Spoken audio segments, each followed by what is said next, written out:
আসসালামু আলাইকুম। পড়ছি দেশ বিদেশের সংবাদ। ট্রাম্পের ব্যঙ্গাত্মক মন্তব্যের জবাব দিলেন গ্রেটা থুনবার্গ। দৈনিক যুগান্তর। পরমাণু পর্যবেক্ষক সংস্থার সঙ্গে সমঝোতা ভেঙে দিল ইরান। BD24 live. শুরু হচ্ছে মাদ্রাসা ক্রিকেট। বিসিবি সভাপতির নতুন উদ্যোগ। DBC news. মধ্যপ্রাচ্যে সামরিক তৎপরতায় 2 বছরে যুক্তরাষ্ট্রের ব্যয় $34 বিলিয়ন।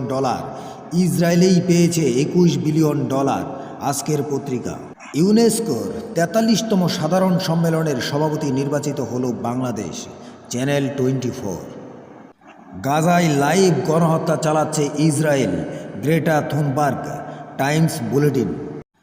স্বাধীন ফিলিস্তিনি রাষ্ট্র গঠন ছাড়া মধ্যপ্রাচ্যে প্রকৃত শান্তি সম্ভব নয়, মিশরের প্রেসিডেন্ট। নিউজ 24। হামাসের সঙ্গে সমন্বয় চালিয়ে যাচ্ছে ইয়েমেনি বাহিনী। ইয়াহিয়া সারি। নিউজ 24। হামাস ইসরায়েল প্রথম দফায় আলোচনা ইতিবাচক পরিবেশে শেষ হয়েছে, মিশরীয় গণমাধ্যম। সময় টিভি নিউজ। পঞ্চমবারের মতো আটকে গেল বাজেট বিল। যুক্তরাষ্ট্রে শাটডাউন চলছে। চ্যানেল 24। রাশিয়ার পক্ষে লড়ছে হাজারো কিউবান ভাড়াটে সেনা, দাবি ইউক্রেন ও যুক্তরাষ্ট্রের। সময় টিভি নিউজ। ইসরায়েলি হেফাজত থেকে মুক্তি পেলেন সাবেক পাকিস্তানি সিনেটর মুশতাক। সময় টিভি নিউজ। গাজায় ইসরায়েলি আগ্রাসনের 2 বছরে আর্থিক ক্ষতি $6,800 কোটি। সময় টিভি নিউজ। বাংলাদেশের মতো অন্য কোনো দেশে হিন্দুস্তানের এত দালাল নেই, রাশেদ প্রধান। দৈনিক জনকণ্ঠ। রেড জোনের খুব কাছে শহীদুল আলমদের জাহাজ। বাংলা এডিশন। আমেরিকাকে টার্গেট করে পারমাণবিক ক্ষেপণাস্ত্র বানাচ্ছে ইরান, দাবি নেতানিয়াহুর। যমুনা টিভি। ইরানে গ্রেনেড হামলায় বিপ্লবী গার্ড বাহিনীর 2 সদস্য নিহত।